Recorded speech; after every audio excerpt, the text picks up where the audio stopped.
మత్తయి సువార్త 2వ అధ్యాయం 1వ వచనం నుండి 12వ వచనం వరకు మార్చి చదువుకుందాం. మత్తయి సువార్త 2వ అధ్యాయము 1వ వచనం నుండి 12 వరకు మార్చి చదువుకుందాం.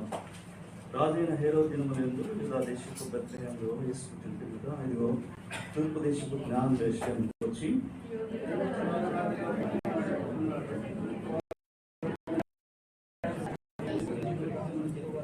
హేరోదు ఈ సంగతి విన్నప్పుడు అతడు కూడా యెరూషలేము వారందరూ కలవరపడిరి.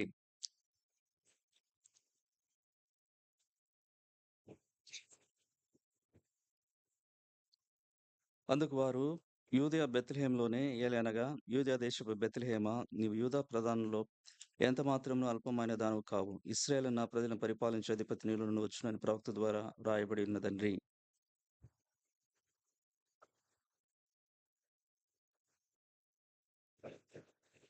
మీరు వెళ్ళి ఆ శిశువు విషయమై జాగ్రత్తగా విచారించి తెలుసుకునగానే నేను వచ్చి ఆయనను పూజించినట్లు నాకు వర్తమానం తెండని చెప్పి వారిని బెత్లెహేమునకు పంపెను.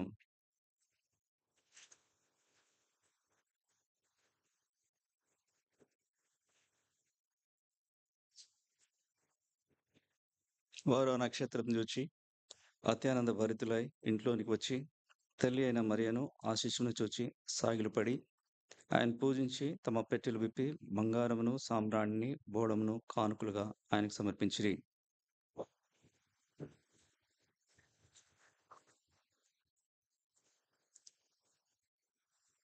అపోస్తులైన పౌలు కొరింథీయులకు రాసిన మొదటి పత్రిక 11వ అధ్యాయము 28వ వచనము అందరం కలిసి చదువుకుందాం. మొదటి కొరింథీ 11:28 అందరం కలిసి. కాబట్టి ప్రతి మనుషుడు తను తాను పరీక్షించుకునే వాళ్ళను అలా చేసి ఆ రొట్టెని తిని ఆ పాత్రలోంది త్రాగవలను. ప్రభు తన వాక్య భావం ద్వారా మనతో మాట్లాడి యోగ్యంగా ప్రభువులలో పాల్పొందుట కొరకై మన సిద్ధపరచును గాక. ప్రభు సహాయం చేయలాగిన ప్రార్థిస్తాం. ప్రేమలీన తండ్రి, మా ప్రభువైన యేసు నామములో మీకు స్తోత్రం చెల్లిస్తున్నాం. దయలు మా ప్రభా మా మధ్య ఉంచబడిన బలను బట్టి మీకు స్తోత్రం చెల్లిస్తున్నాం. దయలు మా ప్రభా యోగ్యమైన రీతిగా బలలో పాల్పొందులాగని సమయంలో మీ వాక్యం మాకు అనుగ్రహించండి. మీ వాక్యం ద్వారా ప్రభా మేము సంధించబడిన వారమై, సరిచేయబడిన వారమై, నూతన పరచబడిన వారమై తండ్రి మీరు కొనే రీతిగా బలలో చేయడానికి సహాయం చేయండి తండ్రి. అందుకొరకై ఈ సమయాన్ని మాకు దీవెనకరంగా చేయండి. అల్పుని ప్రభా మీ సిలువ చాటును దాచిపెట్టండి. మీ వాగ్దానం నెరవేర్చుకోండి. పరిశుద్ధాత్మ ద్వారా నడిపింపివ్వండి. కేవలం మీరు మాత్రమే మహిమ పొందమని వేడుకుంటూ మా ప్రభు యేసు నామమున స్తుతించి ప్రార్థిస్తున్నాం తండ్రి. దేవాది దేవుడు జగత్ పునాది వేయబడక మునిపే లోకమునకు రక్షకునిగా తన కుమారుని నియమించినాడు. 2024 సంవత్సరాల క్రితము శరీరధారిగా క్రీస్తు ప్రభువారు ఈ లోకంలో మానవాళి కొరకై జన్మించినాడు. ప్రవేశ క్రీస్తు వారి గురించి ఆయన జన్మకు ముందే కొన్ని వందల సంవత్సరాల క్రితము ఆయన గురించి చెప్పబడిన ప్రవచనాల్లో ఎగ్జాక్ట్గా నెరవేర్చబడ్డాయి. ఏ ప్రాంతంలో యేసుప్రభు పుడతాడో చెప్పబడింది, అక్కడే యేసుప్రభు పుట్టినాడు. ఆయన ఎలా జన్మిస్తాడో చెప్పబడింది, అలానే జన్మించాడు. ఆయనకి ఏ పేరు పెట్టబడుతున్నారో చెప్పబడింది, అట్లనే ఆయనకి పేరు పెట్టబడింది. యేసుప్రభు ఆయన ఎట్లా చనిపోతాడో రాయబడింది, అట్లనే మరణించినాడు. ఎట్లా తిరిగి లేస్తాడో అలాగే ప్రభు తిరిగి లేచినాడు. అలాగే దీనికంటే ప్రాముఖ్యంగా బైబిల్ ప్రభువైన యేసుక్రీస్తు రెండోసారి మరలా వస్తాడనే దానికి ఎక్కువ ప్రాముఖ్యత ఇస్తుంది. మొదటి రాకడ కంటే రెండో రాకడ గురించి ఎక్కువ లేఖనాలు బైబిల్లో ఉన్నాయి. కనుక ప్రియులరా, బాల శిశువుని గురించి నిజమే నాడు ప్రపంచంలో ఆనందిస్తున్నారు. అందుకంటే ముఖ్యంగా మనం ఆత్మీయంగా ఎదిగిన వారం కనుక రక్షించబడిన సంఘము ప్రభు త్వరగా రాబోతున్నాడు, రాజ్యంతో రాబోతున్నాడు. కనుక ఆ మహిమరాజును ఎదుర్కొంటే కొరకై సిద్ధపడాలి. అందుకొరకు ఆత్మీయ జీవితంలో మన కొరతలను సరిదిద్దే సంఘటన ప్రభు బలేదుకు వచ్చినప్పుడు వాక్య పిల్లలు దేవుడు మనతో మాట్లాడతాడు. ఎక్కడ మనం నూతన పడవలసింది, క్రమపడవలసింది వాక్యం ద్వారా ప్రభు మనకు చూపించినప్పుడు సిగ్గుపడక, ఆలస్యం చేయక, నిజమైన ప్రభుతో సమ్మతించి ఒప్పుకొని సరి చేసుకొని పాల్గొంటే ఆత్మీయంగా బలపడగలము. చూడండి, మత్తయి సువార్తలో యేసు ప్రభు యొక్క జన్మ గురించి రాయబడింది. ఎక్కువ వివరాలు లూకా సువార్తలో రాయబడ్డాయి. మత్తయి సువార్తలో ప్రభు యేసుక్రీస్తు వారు జన్మించిన తర్వాత జరిగిన సంఘటన గురించి రాయబడింది. ఇప్పుడు మనం చదివింది అదే. యేసు ప్రభు భూమి మీదకి రక్షణగా వచ్చిన తర్వాత లోకమంతా గూడా ఆయన్ని అనుసరించలేదు. ప్రాముఖ్యంగా 3 విధాలుగా ప్రభు యేసుక్రీస్తు విషయమై మనుషులు ప్రవర్తిస్తున్నారు. కొంతమంది యేసు ప్రభుని రక్షకుడిగా అంగీకరిస్తారు. యేసు ప్రభునంటే ప్రేమిస్తారు. యేసు ప్రభు వెళ్ళ ఎంతో మక్కువ చూపుతారు. మరికొంతమంది యేసు ప్రభుని ద్వేషిస్తారు. మరికొంతమంది యేసు ప్రభు విషయమై అసలేం పట్టించుకోరు. ఖాతరు చేయరు. నిర్లక్ష్యంగా ఉంటారు. మనం చదివిన ఈ మత్తయి సువార్త 2వ అధ్యాయం మొదటి వచనం నుండి 12 వచనాలు ఈ 3 తరగతుల వ్యక్తులు మనం చూస్తాం. మొదటిగా జ్ఞానులు. వారు చూడండి ఏం చేసినారంటే మత్తయి సువార్త 2వ అధ్యాయము మొదటి 2 వచనాలు. ఆ! హ్మ్. హ్మ్. హ్మ్. యూదుల రాజుగా పుట్టినవాడెక్కడున్నాడు? తూర్పు దిక్కున మేము ఆ నక్షత్రం జూచి ఆయన పూజింతవత్తుమని చెప్పారు. జ్ఞానులు వీరు తూర్పు దేశంలో ఉన్నారు. మెసొపొటేమియా ప్రాంతం లేకపోతే ఈ దినాల్లో ఇరాన్ చెప్పుకోవచ్చు. అక్కడ ఉన్నవారు వీరు. వీరు యేసు ప్రభుని గురించి ఆయన నక్షత్రం చూచినారు. నక్షత్రం చూడంగానే వారు గమనించారు. యూదుల రాజుగా జన్మించినాడు. వారు చూచిన దాన్ని బట్టి వారు విశ్వసించారు. నిజమే యూదుల రాజుగా జన్మించారు. వారి కాలంలో చాలా మంది రాజులను వాళ్ళు చూసే ఉంటారు. కానీ ఈ రాజు ప్రత్యేకమైనవాడు. ఈ రాజు లోకరక్షకుడు అని ప్రభునందు విశ్వాసముంచినాడు. అప్పుడే ప్రభు జన్మించినాడు. చూడండి యేసు ప్రభు తోమాతో చెప్పాడు.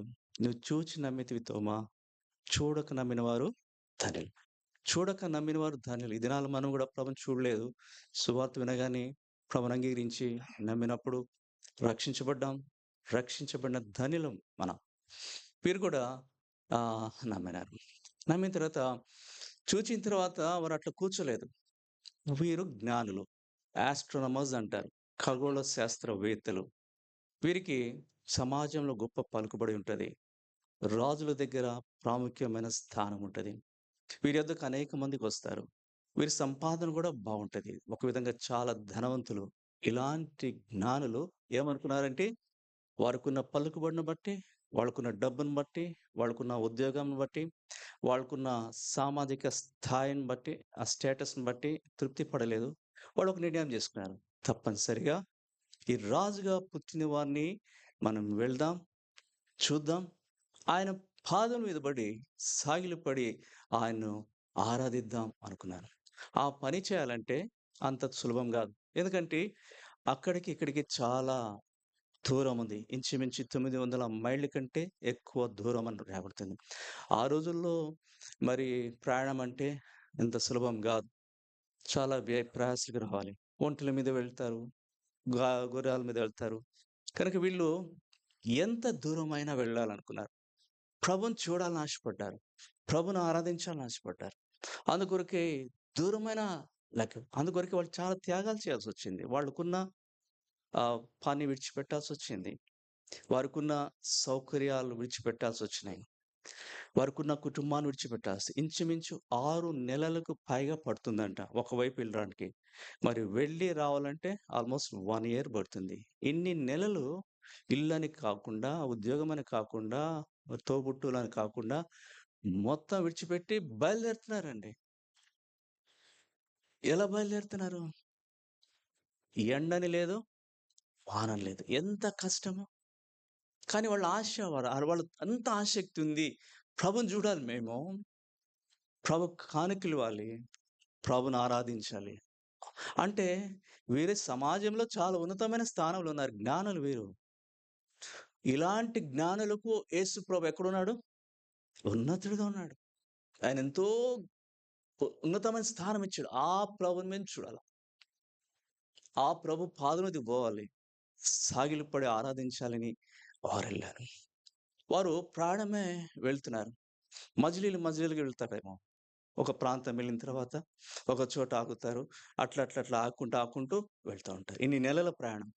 వెళ్తున్నప్పుడు వీరు గుంపులు వెళ్తున్నప్పుడు వీరు జ్ఞానులు కాబట్టి ఆయా మార్గాల్లో, ఆ గ్రామాల్లో వాళ్ళు వీళ్ళని అడుగుతూ ఉంటారు. "ఎక్కడికి బయలుదేరారు మీరు?" వీళ్ళు వెళ్తున్నప్పుడు ఎట్లా వెళ్లారు? వీరితో పాటు పెద్ద పెద్ద పెట్టెలు పెట్టుకొని ఆ! బోళం పెట్టుకొని వెళ్తుంటే వాళ్ళు అడుగుతా ఉంటారు బహుశా మార్గంలో, "ఎక్కడికి బయలుదేరారయ్యా మీరు? రాజ భవనంలో ఉండవలసిన జ్ఞానులు, రాజుల దగ్గర సలహాలు చెప్పవలసిన జ్ఞానులు, మంత్రులకు సలహాలు ఇవ్వాల్సిన జ్ఞానులు మీరేంటి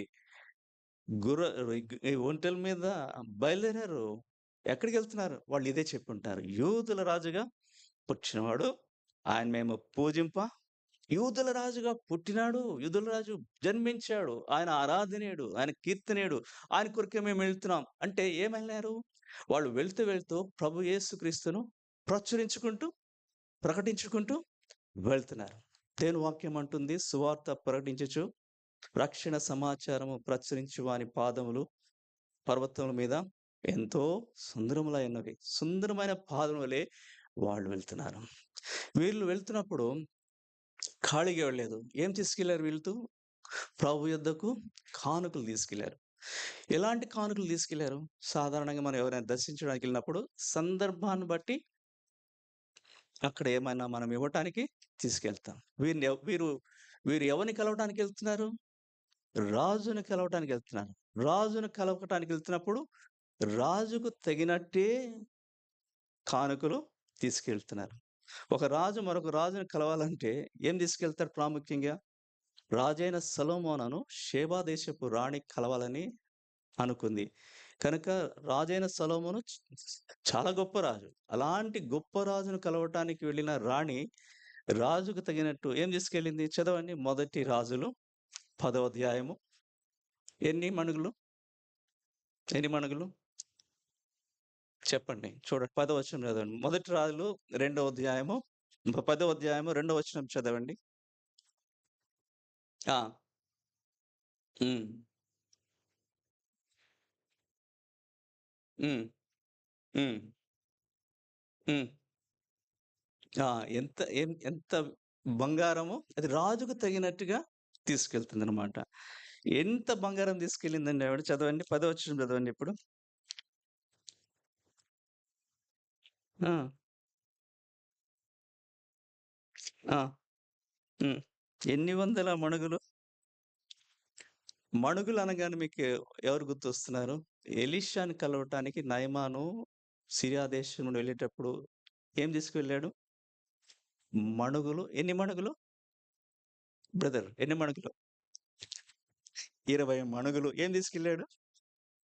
వెండి తీసుకెళ్ళాడు. 20 మణుగులు వెండి వెళ్ళాడు. వెళ్తే ఎన్ని మణుగులు తీసుకున్నాడు ఎలీషా గారు? మరి ఎవరు తీసుకున్నారు?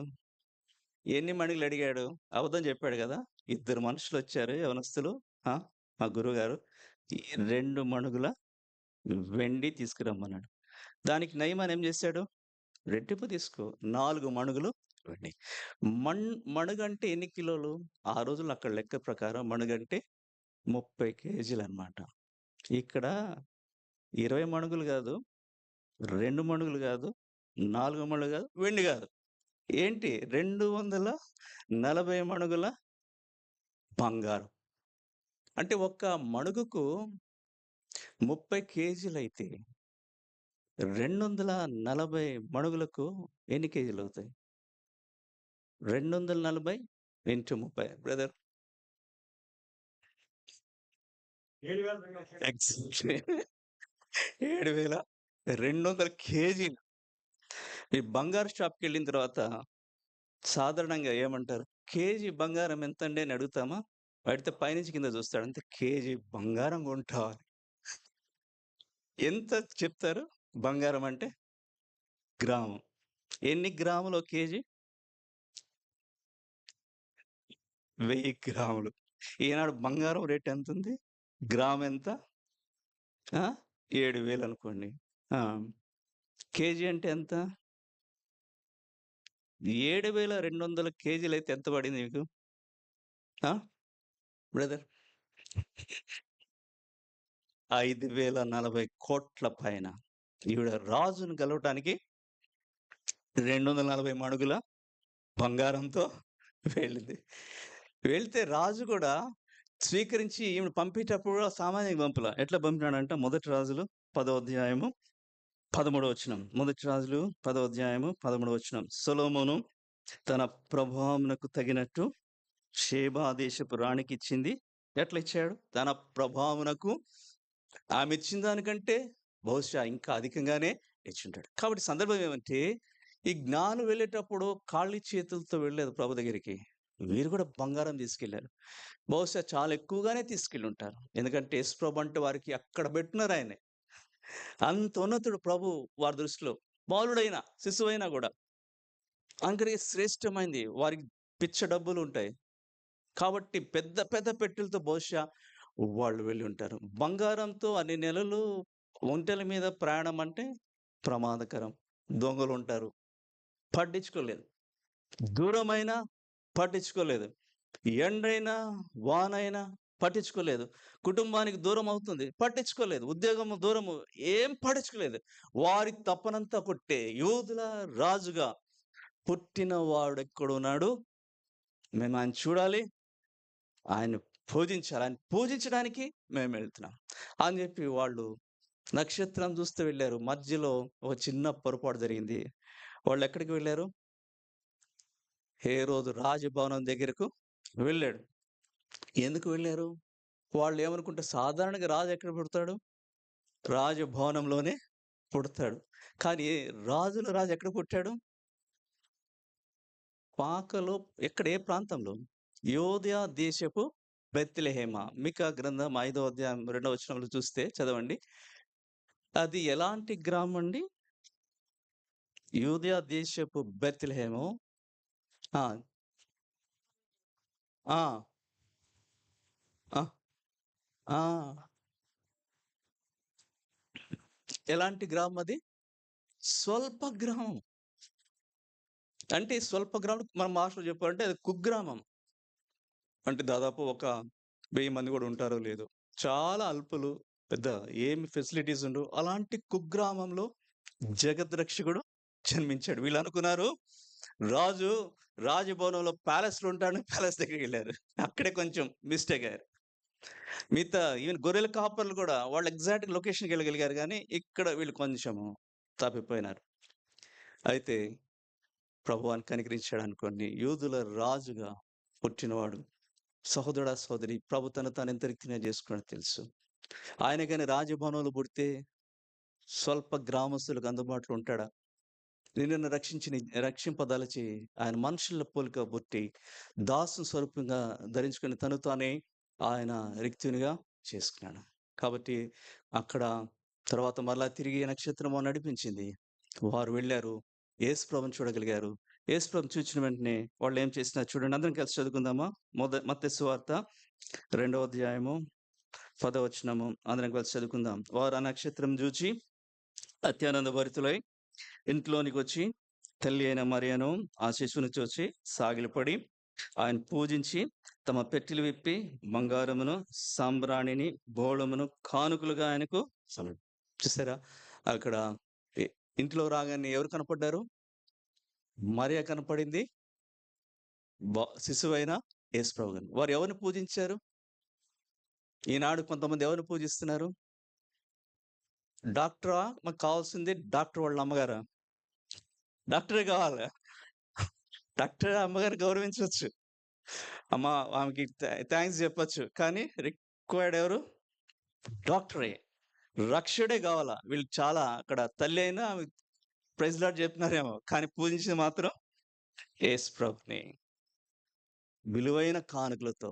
ఎట్లా యేసు ప్రభు ఎట్లా ఉన్నాడు అక్కడ? పడుకొని ఏం చేస్తారు వీళ్ళు? సాగిలపడి పూజించినారు. సాగిలపడి ప్రభుని పూజించి ఆరాధించినారు. ఇప్పుడు వారికి ఏమైంది? వారి ఆశ తీరింది. వారి హృదయవాంఛ నెరవేర్చబడింది. దేని కొరకు ఆశపడ్డారు? దేని కొరకై కొన్ని నెలలుగా ఇన్ని వందల మైళ్ళు వ్యయప్రయాసలతో ఎండనక, వాననక, దొంగలనక, రకరకాల ఇబ్బందుల మధ్య, శ్రమల మధ్య వాళ్ళకున్న కంఫర్ట్స్ అంతా కూడా సాక్రిఫైస్ చేసి వచ్చారో, ఇప్పుడు దాని ఫలితం చూడగానే వారికి ఎంత సంతోషమైంది. అత్యానంద భరితులైన మాట రాయబడింది. అంత ఆనందంతో ఆయన బాలుడైనా కూడా, శిశువైనా కూడా సాగిలపడ్డారు పాదం యొద్ద. అంటే మేము లోకంలో ఘనులు కావచ్చు, మాకు సమాజంలో ప్రాముఖ్యమైన స్థానం కావచ్చు. అయితే ప్రభువా, మాకంటే మీరెంతో అత్యున్నతుడు అని ప్రభువుకు తమ జీవితాల్లో అంత ఉన్నతమైన స్థానం ఇచ్చి ప్రభువును ఆరాధించారు. రక్షించబడిన దేవుని బిడ్డలు ఈ అనుభవంలో రావాలా? నీ జీవితంలో యేసు ప్రభు ఎట్లా ఉన్నాడు? నీకు ఉన్నతుడైన దేవుడుగా ఉన్నాడా? నీకు మహారాజుగా ఉన్నాడా? నీ జీవితంలో యేసు ప్రభు యొక్క స్థానం ఎక్కడుంది? ఉంటే నువ్వు ప్రభుని ఘనపరుస్తావు, ప్రభుని ఆరాధిస్తావు, ప్రభుని పూజిస్తావు, ప్రభు కొరకే ఎటువంటి ఆసక్తి చూపిస్తావు, ఎటువంటి సమర్పణ చేస్తావు. నీ జీవితంలో యేసు ప్రభుకు స్థలం ఎలాగుంది? స్థానం ఎలాగుంది? నీకు రాజుగా ఉన్నాడా? దేవుని ఉన్నతమైన స్థానం ఇస్తే, దేవునికి సంబంధించిన వాటికి నువ్వు ఉన్నతమైన స్థానం ఇస్తావు. దేవుని పనికి స్థానం ఇస్తావు, దేవుని ఇంటికి స్థానం ఇస్తావు, దేవుని కార్యాలకు స్థానం ఇస్తావు. యేసు ప్రభు నీ జీవితంలో తక్కువ స్థానం ఉంటే పట్టించుకో యేసు ప్రభుని. అవసరమైతే వస్తావు, వీలైతే కనబడతావు, లేకపోతే లేదు. అంటే నీ జీవితంలో జ్ఞానుల వల్లే యేసు ప్రభుకి సరైన స్థలం లేదు, సరైన స్థానం లేదు. వీరిని దగ్గర మనం నేర్చుకోవాల్సిన ఆత్మీయ సత్యం ఇదే. వారు ఎంత ఉన్నతులు అయినా కూడా క్రీస్తు యేసు ప్రభు వారికి తమ జీవితాల్లో శ్రేష్టమైన స్థానం ఇచ్చినారు. ఆ తర్వాత మరొక వ్యక్తి ఉన్నాడు. ఆయన దగ్గరికి వీళ్ళు వస్తే ఆయన ఏమంటున్నాడు చూడండి. మత్తయి సువార్త 2వ అధ్యాయము 3వ వచనం. ఈ హేరోదు రాజు ఈ సంగతి విన్నప్పుడు అతడును అతనితో కూడా యెరూషలేము వారందరూ హేరోదు రాజు దగ్గరికి వచ్చి వాళ్ళు చెప్పవలసిన సువార్త చెప్పారు. యూదుల రాజుగా పుట్టినవాడు ఎక్కడున్నాడు? అక్కడ అప్పుడు రాజు ఎవరు? హేరోదు. ఆయన వినంగానే ఆయన సంతోషించలేకపోయాడు. ఆ మాట ఆయనకి రుచించలేదు. ఆ మాట ఆయనకి చాలా ఆందోళన కలిగించింది, కలవరం కలిగించింది. అసలు నేను ఇక్కడ రాజు అయితే ఇంకో రాజు ఎట్లా? భయపడ్డాడు, ఆందోళన పడ్డాడు. ఈ హేరోదు రాజు ఎంత దుర్మార్గుడు అంటే, చరిత్ర ఏం చెప్తుందంటే ఈయన యూదుడు కాదు, ఈయన ఎదోమీయుడు. ఈయనకు రాజ్యకాంక్ష ఎంతంటే అధికార దాహం అంటారు. దానికోసము తన మనజోడు, తన భార్య పేరు మిర్యామునమ్మ ఉంటుంది, ఆమెను చంపించేశాడు. తన భార్య అత్తను చంపించేశాడు. తన పెద్ద కుమారుడు, ఆయన పేరు ఏదో కూడా ఉంది, అది కూడా చంపేశాడు. అట్లా కుటుంబమైనా ఎవరైనా సరే రాజ్యంకు అడ్డొస్తున్నాడంటే చంపేస్తాడు. అలాంటి క్రూరుడు ఆయన దగ్గరికి వచ్చి యూదుల రాజుగా పుట్టినవాడు ఎక్కడ ఉన్నాడంటే కలవరపడ్డా? కలవరపడతాడు. ఆయన కలవరపడ్డా సరే, ఆయనతో పాటు ఎవరు కలవరపడ్డారు చూడండి. 3వ వచనం. హేరోదు రాజు ఈ సంగతి విన్నప్పుడు అతడును అతనితో కూడా యెరూషలేము వారందరూ. వీళ్ళెందుకు కలవరపడ్డారండి? రాజు కలవరపడ్డాడంటే అర్థమైంది. మరి వీళ్ళెందుకు కలవరపడ్డారు బ్రదర్? ఎందుకు కలవరపడ్డారు వీళ్ళకి? ఎందుకంటే రాజు ఎంత క్రూడో వీళ్ళకి తెలుసు. కొన్నిసార్లు మనం గమనిస్తాం, మన కుటుంబంలోనే మన కొంత పర్టికులర్ పర్సన్ వాళ్ళు ఎలా ఉంటారంటే వాళ్ళు సంతోషంగా ఉండాలి ఎప్పుడైనా. వాళ్ళు సంతోషంగా ఉంటే మిగతా వాళ్ళందరినీ సంతోషం. వాళ్ళు కానీ కోపం వస్తే మిగతా వాళ్ళని అమ్మ వాళ్ళు మిగతా వాళ్ళు ఇబ్బంది పడతారు. అంత చెడ్డ ప్రవర్తన ఇలాంటి వాడు. వీడు క్రూరుడు. ఇప్పుడేమో రాజు పుట్టాడు అంటున్నారు. వీడు ఎంత మమ్మల్ని హింసిస్తాడో దాని ఇంపాక్ట్ మా మీద ఎక్కడ పడతాడో, మాకెక్కడ ఇబ్బంది కలిగజేస్తాడో అని చెప్పి యెరూషలేములో ప్రజలు కూడా కలవరపడుతూ వచ్చారు. అయితే ఎంత కన్నింగ్ నేచర్ అండి ఇతనిది. ఇతడు చూసారా, డైరెక్ట్గా యేసు ప్రభుని చంపాలనుకున్నాడు కదా. 11వ వచనం. వారు వెళ్ళిన తర్వాత ఇదిగో ప్రభుదూత స్వప్నమందు యోసేపునకు ప్రత్యక్షమై హేరోదు శిశువును సంహరింపవాలని ఆయన వెదకబోచున్నాడు. సంహరించాలనుకున్నాడు, కానీ తన దురుద్దేశాన్ని బయట పెట్టక ఏమంటున్నాడు చూడండి. 6వ వచనం. అంతటా హేరోదు ఆ జ్ఞాన రహస్యంగా పిలిపించి ఆ నక్షత్రం కనబడిన కాలము వారి చేత పరిష్కారం తెలుసుకుని, మీరు వెళ్ళి ఆ శిశు విషయమై జాగ్రత్తగా విచారించి తెలుసుకుని కానీ నేను వచ్చి ఆయన పూజించినట్లు నాకు వర్తమానము తెండి అని చెప్పి వారిని బెత్లెహేమునకు పంపాను. ఏం చేస్తాడంటే ఈయన కూడా వెళ్ళి వారితో కలిసి పూజిస్తాడండి? ఆయన ఉద్దేశ్యం పూజించటమా? కాదు. ఆయన ఉద్దేశ్యం ఏమిటి? చంపటం. ఒక రాజుగా ఉన్న వ్యక్తిని గురించి దేవునితో సంబంధం ఎలాగుండాలని దేవుని వాక్యం చెప్తుంది? రాజులైన వారు దేవునితో ఎలా ప్రవర్తించాలా? చదవండి. కీర్తనలు 2వ అధ్యాయం. 2వ కీర్తన 10వ వచనం. కాబట్టి రాజులారా వివేకులయుండుడి, భూపతులారా బోధనందుడి, భయభక్తులు కలిగి యెహోవాను సేవించుడి, గడగడ వణుకుచు. ఇది రాజులు చేయాలి. భయభక్తులు కలిగి యెహోవాను సేవించుడి, గడగడ వణుకుచు. ఆయన కోపం త్వరగా రగులుకొనును. కుమారుని ముద్దు పెట్టుకొనిడి, లేని యెడల ఆయన కోపించు. కుమారుని ముద్దు పెట్టుకుంటున్నారు వాళ్ళు జ్ఞానులు. ఈయనైతే చంపేయడానికి ప్రయత్నించాడు. రాజులారా భయభక్తులు కలిగి దేవుని సేవించవలసిన నీవు ఒక రాజుగా, దేవుని చేత బోధన పొందవలసిన నీవు ఒక రాజుగా, కుమార్ని హత్తుకోవలసిన నీవు ఒక రాజుగా, ఆ దైవ కుమార్ని చంపేసేదానికి ప్రయత్నిస్తున్నాడు. ఏమైనాడండి ఈయన? 19వ వచనం చదవండి. మత్తయి సువార్త 2వ అధ్యాయం 19. హేరోదు చనిపోయిన తర్వాత చనిపోయాడు ఆయన. చూడండి, ఆయన మధ్యకు సువార్త ప్రకటించబడింది. ఆయన ఎదుగు యూదులు వచ్చారు, జ్ఞానులు వచ్చారు. యూదుల రాజుగా జన్మించాడు. ఆయన ఆరాధనీయుడు. ఆయన మేము పూజింపోతున్నామంటే హేరోదు కూడా తగ్గించుకొని నేను కూడా వస్తాను, ఆ రాజుని నేను కూడా ఆరాధిస్తాను అంటే ఆయన జీవితం బాగుపడేది, రక్షించబడేవాడు. అయితే కుమార్ని చంపడానికి ప్రయత్నించాడు. ఆయన చనిపోయాడు, నిత్య నాశనానికి వెళ్ళిపోయాడు. ప్రభుని ద్వేషించిన వాడు ఈరోజు లోకంలో అనేక మంది ఆ రీతిగా ఉంటున్నారు. ప్రభువైన యేసుక్రీస్తు దయగల రక్షకుడు, పాపి కొరకే ప్రాణం పెట్టినవాడు, మానవ రక్షణ కొరకే తన ప్రశస్తమైన రక్తం కాచినవాడు. ఆయన ప్రేమించాల్సిన బదులు ఆయన ద్వేషించే వారి దినాల్లో ఉంటున్నారు. అయితే మరొక గుంపు ఉన్నారు. వాళ్ళు ఏం చేసినారు చూడండి. మత్తయి సువార్త 2వ అధ్యాయము 4వ వచనం.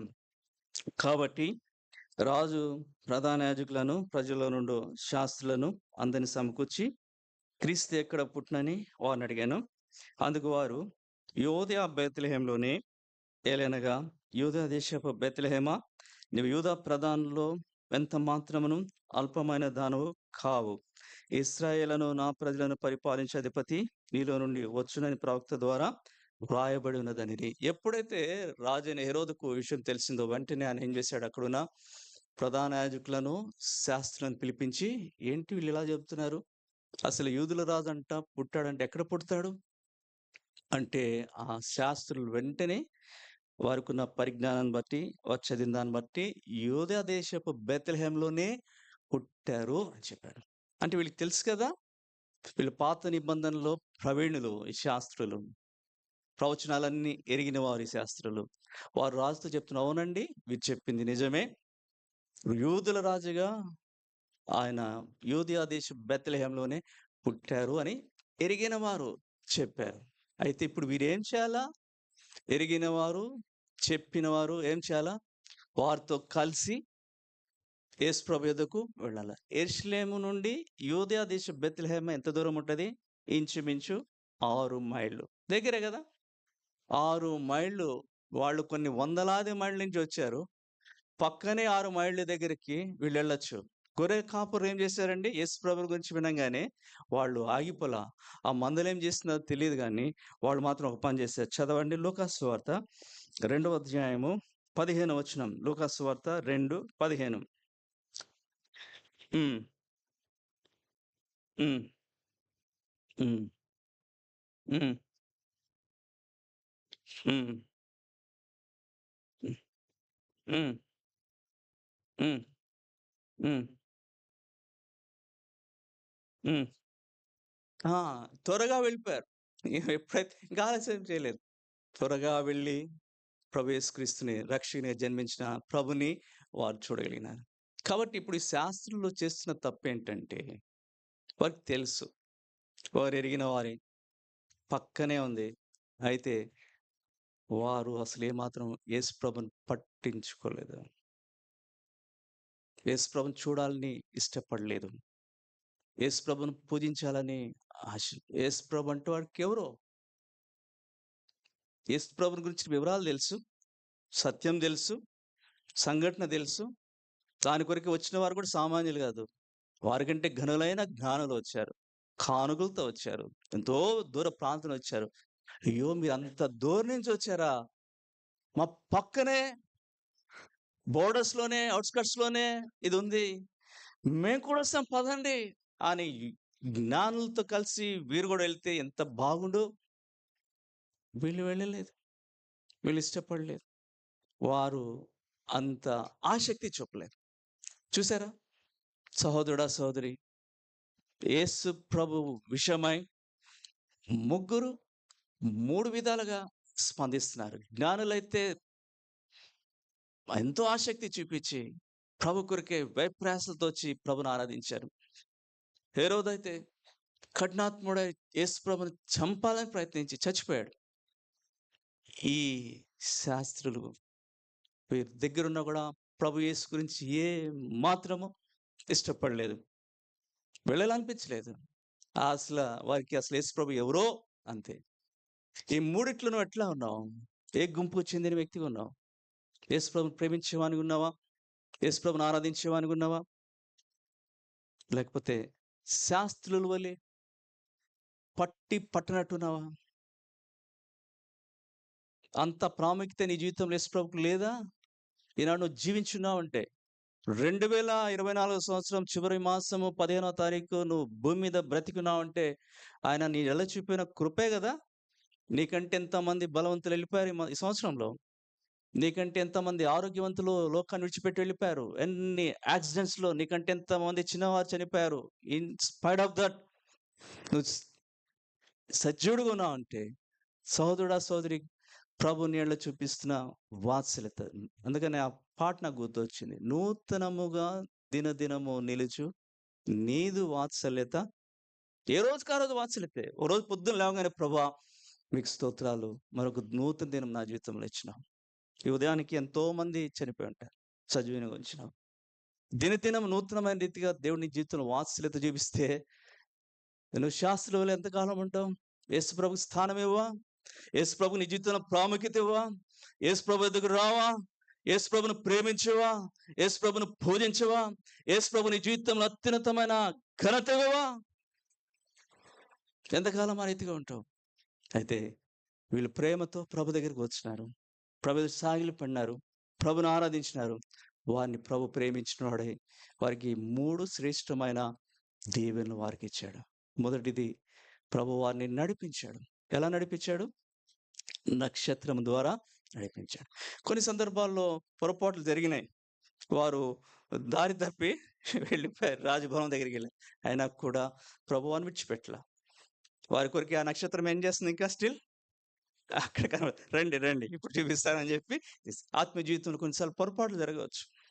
మన సొంత తెలివి ఉపయోగించి మనకున్న జ్ఞానాన్ని ఉపయోగించి కొన్నిసార్లు దారి తప్పవచ్చు. అయితే దయగల దేవుడు వేచి ఉంటాడు. తప్పు తెలుసుకున్నావా? రా, మరలా నిన్ను నడిపిస్తాడు. ప్రభు నడిపించాడు వాడిని. ఎక్కడి దాకా నడిపించాడు? జ్ఞానులను యేసు ప్రభు ఉన్న ఇంటి యొద్దకు నడిపించాడు. కనుక సహోదరుడా, సహోదరి, జ్ఞానులే ప్రభును ప్రేమించే వ్యక్తి అయితే, ప్రభును ఆరాధించే వ్యక్తి అయితే, ప్రభుకు నీ జీవితంలో ప్రాముఖ్యమైన స్థలం ఇచ్చే వ్యక్తి అయితే ప్రభు తప్పనిసరిగా నిన్ను నడిపిస్తాడు. ప్రభు యొక్క ఆశ అలాంటిది. ప్రభు తన ప్రజలు నడిపించాలని కోరుతున్నాడు.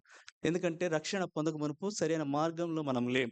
దేవుని వాక్యం ఈ రీతిగా అంటుంది, మనమందరము గొర్రెల వలె త్రోవ తప్పిపోతిమి, మనలో ప్రతి వాడును తనకిష్టమైన త్రోవకు తొలగిపోయి దారి తొలగిన మనల్ని రక్షించిన తర్వాత ప్రభు యొక్క సంకల్పం ఏమంటే తన నామమును బట్టి నీతి మార్గంలో ఆయన మనలను నడిపించాలనుకుంటాడు. కనుక నడువుడి త్రోవ ఇదే అని చెప్పి ఒక స్వరం వినిపిస్తూ మన చేయి పట్టి ప్రభు నడిపించాలనుకుంటాడు. ప్రభు యొక్క నడిపింపు సహోదరుడా, సహోదరి, దేవుని ప్రేమిస్తే గన, జ్ఞానుల వల్లే ప్రభు విషయమై ఆసక్తి చూపిస్తే గన మన భవిష్యత్తు విషయమై శ్రేష్టమైన నడిపింపు ప్రభు చూపిస్తాడు. ప్రభు చూడండి, పాత నిబంధన గ్రంథంలో తన ప్రజలకు వాగ్దత్త దేశం ఏర్పరిచి వారిని ఎంత చక్కగా నడిపించాడు. వాళ్ళ ప్రయాణాలు కొన్నిసార్లు డే టైం ప్రయాణం చేయాలా, కొన్నిసార్లు నైట్ టైము ప్రయాణం చేయాలా. ఆ ప్రయాణం ఎక్కడ చేయాలా? అరణ్యం చేయాలా. వారికి ఎటువంటి ఇబ్బంది లేకుండా ఎంత చక్కగా ఏ రీతిగా ప్రభువు నడిపించాడు. చదవండి, నిర్గమకాండము 13వ అధ్యాయము 21వ వచనం. నిర్గమకాండము 13:21. ఆ! హ్మ్. హ్మ్. ఆ! ఎవరున్నారండి పగటి వేళ మేఘస్తంభంలో ఉన్నదెవరు? రాత్రి అగ్నిస్తంభంలో ఉన్నదెవరు? ఆయన తానే ఉన్నాడందులో. వారికెట్లా వెళ్ళాడు? వారికి ముందుగా నడుచుచు వచ్చాను. ఆయన పగటి వేళ మేఘస్తంభమునైనను, రాత్రి వేళ అగ్నిస్తంభమునైనను ప్రజల ఎదుట నుండి తన ప్రియులను వారెక్కడ అరణ్యంలో దారి తప్పిపోతారేమో, అయ్యో! అరణ్యంలో ఎక్కడ ఇబ్బంది పడతారేమో, ప్రభు ఎరిగిన వాడై తానే ఆ పగటిలో, ఆ రాత్రిలో అగ్నిస్తంభంలో, మేఘస్తంభంలో తానే ఉండి, తానే ముందుగా వాళ్ళు నడిపించిన దేవుడు. ఎంత అద్భుతమైన నడిపింపు సహోదరి, సహోదరుడా! మనకు ప్రయోజనం కలిగినట్లుగా ఆయన నడిపించే దేవుడు. అంతేకాదు ఎంతవరకు ఆయన మనల్ని నడిపిస్తాడు. ఒకనాడు చెయ్యి పట్టుకొని నడిపించే దేవుడు. ఎప్పుడు ఆ నడిపింపు ముగించబడుతుంది? 107వ కీర్తన, కీర్తన 107, 7వ వచనం. 107వ కీర్తన, 7వ వచనం. వారొక నివాసపురము చేరినట్లు చక్కని త్రోవను ఆయన వారిని నడిపి ఎక్కడ చేరేదాకా? ఒక నివాసపురం చేరేదాకా. కాబట్టి మన కొరకే దేవుడు ఒక నివాసపురం సిద్ధపరుస్తున్నాడు. మహిమగల రాజ్యం సిద్ధపరుస్తున్నాడు. పునాదులు కలిగిన పట్టణంలో చేరే వరకు, ఈ లోకయాత్ర ముగించే వరకు, ఓ సహోదరుడా, సహోదరి, ఆయన నడిపించే దేవుడు. ఇలాంటి దేవుడు ఆయన యొక్క నడిపింపును కలిగి ఉండాలంటే చూడు, శాస్త్రుల వల్లే ప్రభుని ప్రేమించు. జ్ఞానుల వల్లే ప్రభుని ప్రేమించు. ప్రభు విషయం ఆసక్తి చూపించు. ప్రభు కార్యాల్లో పాల్గొ. ప్రభుని ఆరాధించు. ప్రభు కొరకే అర్పించుకో. అప్పుడు ఇలాంటి నడిపింపు నువ్వు కలిగి ఉంటావు. ఈ నడిపింపు శాస్త్రులకు లేదు. ఈ నడిపింపు రాజైన హేరోదుకు లేదు. తను ప్రేమించి తన్ను పూజించిన జ్ఞానులకు ప్రభు ఇటువంటి నడిపించి ఇచ్చాడు. రెండవది, ప్రభు వీరికి ఏమిచ్చాడు? ఇలా మనం చదివిన 10వ వచనం. వీరు అత్యానంద భరితులే. ఎలాంటి ఆనందము? ఆ! అంటే వారి గిన్నె నిండి పొర్లింది. అంత గొప్ప ఆనందం. చూసారా? వాళ్ళు ఎన్నో ఆ ఆనందంలో వాళ్ళు పడిన ప్రయాస అంతా గూడా మర్చిపోయారు. ఎంత ఆనందం ప్రభు మనకిస్తాడండి. ఇటువంటి ఆనందం శాస్త్రులకు లేదు. ఇటువంటి ఆనందము రాజుకు లేదు. తను ప్రేమించే వారికి ప్రభు ఇస్తాడు. చెప్పనశక్యమైన, మహిమాయుక్తమైన ఆనందం ప్రాపిస్తాడు. ప్రభువే మనకు ఆనందంగా ఉంటాడు సహోదరుడా, సహోదరి. నిజమే. వాళ్ళు దయ్యములు వెలగొట్టారు. దయ్యములు మీ నామానికి లోబడుతున్నాయి ప్రభువా అంటే, ప్రభు అన్నాడు, ఆయనకంటే మించిన ఆనందం ఉంది. మీ పేరులు పరలోకమందు వ్రాయబడి ఉన్నవని సంతోషించమని ప్రభువుతో చెప్పాడు. కాబట్టి ఎంత గొప్ప నడిపింపు ఉంది. ఎంత గొప్ప సంతోషం ఉంది. సహోదరుడా, సహోదరి, మరి నువ్వు శాస్త్రుల వల్లే పట్టనట్టుగా ప్రభు విషయాల్లో, ప్రభు ఇంటి విషయాల్లో నువ్వు ఉంటే ఇలాంటి సంతోషం నీకెక్కడొస్తది? ఎప్పుడు కూడా చింతలో ఉంటున్నావు. దిగుల్లో ఉంటున్నావు. భవిష్యత్తు విషయమై బెంగలో ఉంటున్నావు. నీ కుటుంబ విషయమై కలవరతో ఉన్నావు. ఎందుకు నువ్వు కలవరపడాలా? ఎందుకు నువ్వు బెంగపడాలా? ఎందుకు నువ్వు చింతపడాలా? ఎందుకు ఈ చింత నిన్ను డామినేట్ చేస్తుంది? శాస్త్రి వల్లే యేసుప్రభు అంటే నీకు పట్టదు. మందిరం అంటే నీకు పట్టదు. నియమ కూడికలంటే నీకు పట్టదు. నీకిష్టం వచ్చినప్పుడు, నీకు తోచినట్టు అంత కేర్‌లెస్ యాటిట్యూడ్‌తో నువ్వుంటే నీకెట్లా అత్యానందం ఉంటది? ఉండదు. చివరి దినాల్లో వచ్చినాం. 2024 సంవత్సరం. ఇప్పుడైనా మార్చుకోండి. ఇప్పుడైనా సరిదిద్దుకోండి. ఇప్పుడైనా ప్రభుతో సమాధాన పడండి. ప్రభువా, శాస్త్రుల వల్లే ఎలాంటి ఆసక్తి లేకుండా, నిరాసక్తిగా నీ విషయంలో ఏమాత్రం కూడా ఖాతరు లేకుండా నేనున్నాను. అలాంటప్పుడు నిన్ను ప్రభు ఎందుకు ఖాతరు చేయాలండి? అలాంటప్పుడు ప్రభు నిన్నెందుకు పట్టించుకోవాలండి? నీకెందుకు మేలు చేయాలండి? ఏం చూసి నీకు ప్రభు సహాయం చేయాలా? ఏం చేసి ప్రభు నిన్ను ఆదుకోవాలా? ఏం సమర్పించుకున్నావు ప్రభు కొరకై? ఏముంది ప్రభు విషయమై నీకున్న ఆసక్తి? దేవుని ఇంటి విషయమై నీకు ఆసక్తి లేదు. దేవుని కార్యాలంటే నీకు ఆసక్తి లేదు. అట్లా నిర్లిప్తతో, నిర్లక్ష్యంగా ఎంతకాలం అలా ఉంటావు? అలాంటప్పుడు అత్యానందం నీతిగా ప్రభు ఎట్లా ఇస్తాడు? నోవే. దుఃఖంతోనే ఉంటావు. చింతతోనే ఉంటావు. కలవరంతోనే ఉంటావు. నీ సమస్యలు నీ మీదే ఉంటాయి. ఆనందించలేవు ప్రభులు. ఎందరైతే జ్ఞానులే ప్రభుని ప్రేమించి, ప్రభు విషయాలు ఆసక్తి చూపించి, ప్రభు కొరకే ముందుకొస్తారు. వారి జీవితాల్లో చెప్పనశక్యమైన అత్యానందం. ఒక చక్కటి పాట ఉందండి. ప్రభువే మనకు ఆనందం. ఆనంద మహానందం. ఆ పాటలో 7 వచనాలున్నాయి. మీరు చదవండి. ప్రతి వచనంలో గూడా ఆనందము, సంతోషం అని రకరకాల ప్రభు ఎట్లా సంతోషమిస్తాడు, ఏ విధంగా ఆనందపరుస్తాడు. ఒక్కొక్క వచనంలో ఒక్కొక్క బాగుంటుంది. నాకు తెలిసి 1975లో కాన్వకేషన్ సాంగ్ అయి ఉండాలి. మాకు బాగా గుర్తు. నేను చిన్నప్పుడు ఒకసారి ఓపెన్ అయి మేము బస్సులో వెళ్తుంటే సంఘంలో ఆ పాట పాడుతూ వచ్చారు. ఆనందం మహానందం, ప్రభువే మనకు ఆనందం. కాబట్టి సహోదరుడా సహోదరి, యేసు ప్రభు నీకు ఆయన ఆనందంగా ఉంటాడు. నిన్ను ఆనందభరితినిగా చేస్తాడు. తీర్మానం చేసుకో, బలయుద్ద నేను కూడా ప్రభువా ఇలాంటి జ్ఞానుల వల్లే నా జీవితాన్ని మార్చు, ప్రభు సరి చేస్తాడు. మూడోది వారికి ఏం చేసినాడంటే చూడండి, మత్తయి సువార్త 2వ అధ్యాయము 12వ వచనం. తరువాత హేరోదు నొద్దకు వెళ్ళవద్దని స్వప్నమందు దేవుని చేత బోధింపబడిన వారై వారు మరొక మార్గమున తమ దేశమునకు తిరిగి వెళ్ళిరి. ప్రభు ఏం చేశాడు? వారికి బోధించాడు.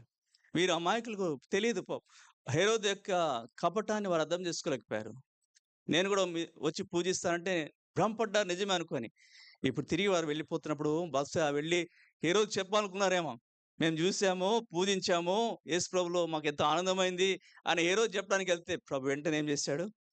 ఆపేశాడు, బోధించాడు వెళ్ళవద్దు. ఎందుకంటే వీళ్ళు వెళ్తే వీళ్ళు కూడా వాడు చంపేస్తాడు, వాడు అంత దుర్మార్గుడు. కాబట్టి ప్రభు చేత దేవుని చేత బోధించేవాడిని అనుభవంలోనికి రాగలిగినారు. సహోదరుడా సహోదరి, ఇది ఎంతో అవసరం. ఈ దినాల్లో లోకంలో పాపము విస్తారంగా ఉన్న దినాల్లో, సాతానుడు చెలరేగి మోసకరమైన పరిస్థితుల మధ్య మనం నడిచిన దినాల్లో దేవుని చేత బోధించబడే అనుభవంలోనికి దేవుని బిడ్డలు రావాలా, ప్రభువుతో మాట్లాడాలా, ప్రభు మనకు స్పష్టంగా తెలియజేయాలా, ప్రభువును గద్దించాలా, మన అక్కరేంటో మన లోపమేంటో ప్రభువునికి తెలియజేయాలా. దేవుని చేత బోధించబడిన సందర్భం రావాలంటే జ్ఞానం వల్ల ప్రభువుని ప్రేమించేవారు ఉండాలా. అది ఎంత ధనికరమైందండి. ఆయన బోధ ఎలాంటిది, ఆయన ఉపదేశం ఎలాంటిది. చదవండి, సామెతల గ్రంథము 8వ అధ్యాయం. సామెతల గ్రంథము 8వ అధ్యాయం 6వ వచనము. నేను శ్రేష్టమైన సంగతులు చెప్పెదను వినుడి, నా పెదవులు యథార్థమైన మాటలు పలుకును, నా నోరు సత్యమైన మాటలు పలుకును. దుష్టత్వము నా పెదవులకు అసహ్యము, నా నోటి మాటలన్నీ నీతి గలవి, వాటిలో మూర్ఖత అయినను కుట్లయితే అయినను లేవు. అవన్నీ వివేకికి తేటగాను, తెలివి నొందిన వారికి యథార్థంగాను. ప్రభు యొక్క బోధ ఎలాంటిది, ఆయన ఉపదేశం ఇలాంటిది. ఎలాంటిదంట? యథార్థమైనది. నా పెదవులు యథార్థమైన మాటలు పలుకును. రెండవది సత్యమైనది, నా నోరు సత్యమైన మాటలు పలుకును. తర్వాత నా నోటి మాటలన్నీ నీతి గలది. తర్వాత అవన్నీ వివేకికి తేటగాను, శ్రేష్టమైనది, యథార్థమైనది, సత్యమైనది, నీతి గలది, తేట అయినది. ఇది దేవుని బోధ. ఇలాంటి 5 అంతల దైవికమైన బోధ సహోదరుడా సహోదరి ప్రభుత్వ మనం పొందాలంటే జ్ఞానుల ద్వారా నేర్చుకోవాలా. ప్రభుని ప్రేమించు. ప్రభుకు వారి జీవితంలో ఎంతో గొప్ప స్థానం ఇచ్చారు. ప్రభుని ఆరాధించడానికి ఇష్టపడ్డారు, ప్రభు ఎదుగు ప్రయాసపడ్డారు, ప్రభు ఎదుగు కానుకలు ఇచ్చినారు, ప్రభు ఎదుగు సాగిలు పడ్డారు. కాబట్టి ఇలాంటి వారికి ప్రభు యొక్క బోధ ఉంది, ఇలాంటి వారికి ప్రభు యొక్క నడిపింపు ఉంది, ఇలాంటి వారికి ప్రభు యొక్క పరసంబంధమైన దైవికమైన అత్యానందం ఉంది. ఈ ఆనందం నాకు నీకు ప్రభు ఇవ్వాలనుకుంటున్నాడు. ఇలాంటి నడిపింపు నాకు నీకు ప్రభు ఇవ్వాలనుకుంటున్నాడు. ఇలాంటి బోధలో ప్రభు మనల్ని పెంచాలనుకుంటున్నాడు. వాళ్ళ ఎదుగు వస్తాం, ప్రభు ఇలాంటి బోధని కలిగిన వాడికి ఉండాలంటే, ప్రభు ఇలాంటి ఆనందం నాదిగా ఉండాలంటే, ఇలాంటి దైవికమైన నడిపింపు ప్రభా ఆనాడు ఆ పురం చేరే వరకు, ఆ నివాసపట్నం చేరే వరకు ప్రభా నాకు నీ నడిపింపు కావాలంటే, నా జీవితంలో ఏం లోపం ఉందో బయలుపరచు. ప్రభు సహాయపడతాడు. సహోదరి సహోదరుడా, అనేక పర్యాలు శాస్త్రుల వల్లే పట్టినట్లుగా ఉంటున్నాం. అందువల్ల దేవుని యొక్క ఈ దివ్యమైన దీవెన మన జీవితంలో అనుభవించలేకపోతున్నాం. ప్రభా క్రమపరచు, సరిచేయని దేవుని వాక్య వెలుగులో పరీక్షించుకొని ఆ రీతిగా ప్రభువుల కొరకై సిద్ధపడదాం. అటువంటి ధన్యత ప్రభు మనకు అనుగ్రహించును గాక.